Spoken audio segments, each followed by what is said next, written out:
Hello friends, hope you all are doing well and staying safe. Welcome back to yet another video of the Football Mania, and we just witnessed the first leg of the semi-final in the Carabao Cup between Chelsea and Tottenham Hotspur at Stamford Bridge.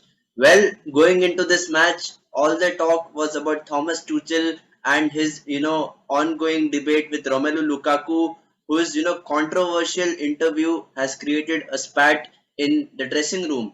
And everyone was of the opinion that Romelu Lukaku is a traitor and he is not giving his 100% for Chelsea Football Club. And in my opinion, I feel that Thomas Tuchel was right in leaving him out against Liverpool. However, things have been put to bed.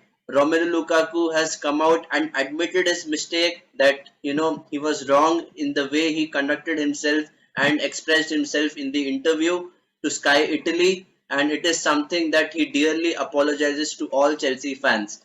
Having said that, now he has accepted his mistake and Thomas Tuchel has once again introduced him back to the squad, who has committed his future to Chelsea Football Club. So going into this match, Romelu Lukaku starts. That's the headline. And with that, you are thinking that coming up against a very well-drilled Antonio Conte side in Tottenham Hotspur, I was expecting a really close affair. And I must say, for 90 minutes in that match, Tottenham Hotspur were completely outplayed. From start to finish, they did not have clear penetration on goal. They started with the front three of Harry Kane, Heung-min Son and Lucas Moura, and it misfired completely. And the hostile crowd in Stamford Bridge is always a very tough place to go, and especially Chelsea fans relish competing against Tottenham and defeating them. It can be one goal or two goal margin. They don't care. They just want to beat the hell out of Tottenham, and that's exactly what they did. You know, Soon after 5 minutes, Kai Havertz opens the scoring. It was atrocious defending by the back three, and I was expecting Antonio Conte to go in with Tanganga because this is just a League Cup game. Yes, it is a big semi-final, but you need to have your key players in the right positions. And I just felt that Antonio Conte took a gamble in this match by fielding Jared Tanganga, and it was not something which I completely expected.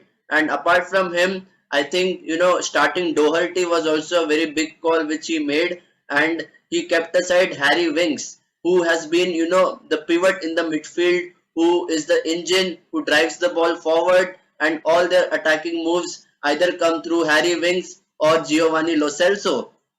And it was really baffling for me that Antonio Conte's team was so passive. They were laboring sometimes in midfield, and even all the players were having dropped shoulders and were not looking up for the game. Yes, they created very few chances. They really did not have many shots on target in the first half, and it was very easy for Kepa Arrizabalaga in the Chelsea goal. And if you consider the first half, we also saw a very unfortunate own goal by Ben Davis, which gives a 2-0 lead to Chelsea. And you're still thinking that if Tottenham Hotspur can nick one goal even in the second half, even if it comes in stoppage time, I felt that Tottenham Hotspur fans would be really satisfied coming away from Stamford Bridge with a 2-1 defeat. But that was not the case. We saw a complete dominance in terms of possession, in terms of intensity, and in terms of what a team requires to win a competitive knockout game. And Chelsea Football Club, kudos to them because they were really up for it. Yes, this is just a domestic league cup, but every competition, especially at the elite level, needs to be taken seriously. And Antonio Conte, with coming on the back of a very good image and a CV as a serial winner, I was really expecting a really strong lineup, but I was really baffled by his choices, especially by his lineup. And something has to give. And I think that all Tottenham fans would be really frustrated with this outcome. Yes, it is a two-legged tie. There is still the second leg to go at the London Stadium, but I just feel that Chelsea are too good in terms of quality, in terms of personnel, and every player when you compare to Tottenham Hotspur. And until and unless Antonio Conte gets it miraculously right in the second leg, I just feel that Chelsea can really overpower them by at least 2 goals in the return fixture. And everything has to go down to the way Thomas Tuchel sets up his team, because he has been a really pragmatic manager who demands a lot from his players. And let's not forget, in this first leg, we never saw N'Golo Kante. We saw Mateo Kovacic coming off the bench. We saw a very rare start for Saul Niguez along with Jorginho, which was something which all Chelsea fans must be expecting at some point in the season. And having come so close to picking up an injury, it was good to see Jorginho back.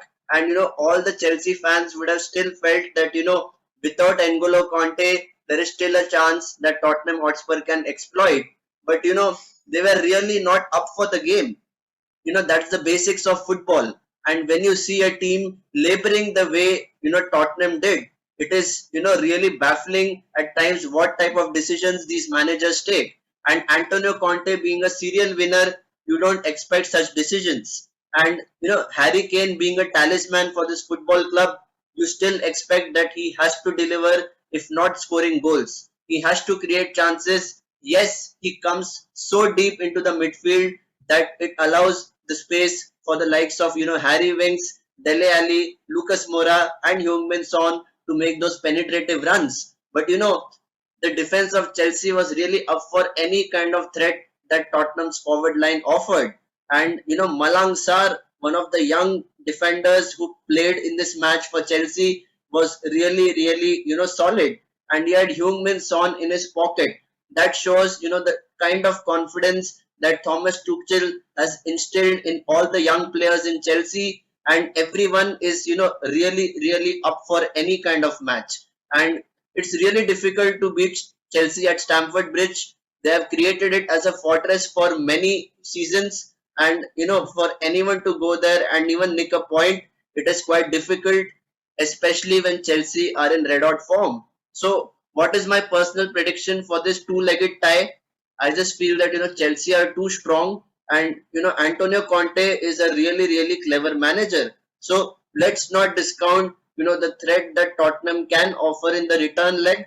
But over 2 legs, if you give a team like Chelsea a 2-0 lead in aggregate scoreline, you just feel that you can still have a chance. But it all depends on how the first 15 to 20 minutes pan out at the London Stadium.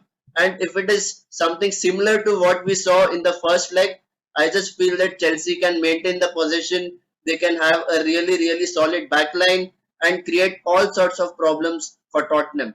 So guys, please let me know what are your thoughts, what are your predictions for this match. Do you still feel that Tottenham can spring a surprise, or do you think that Chelsea will have an easy rollover at the London Stadium? Please put in your thoughts in the comment section. I'll be looking forward to it. And for regular updates from the world of football, please do not forget to subscribe to my YouTube channel. So until next time, stay safe and take care.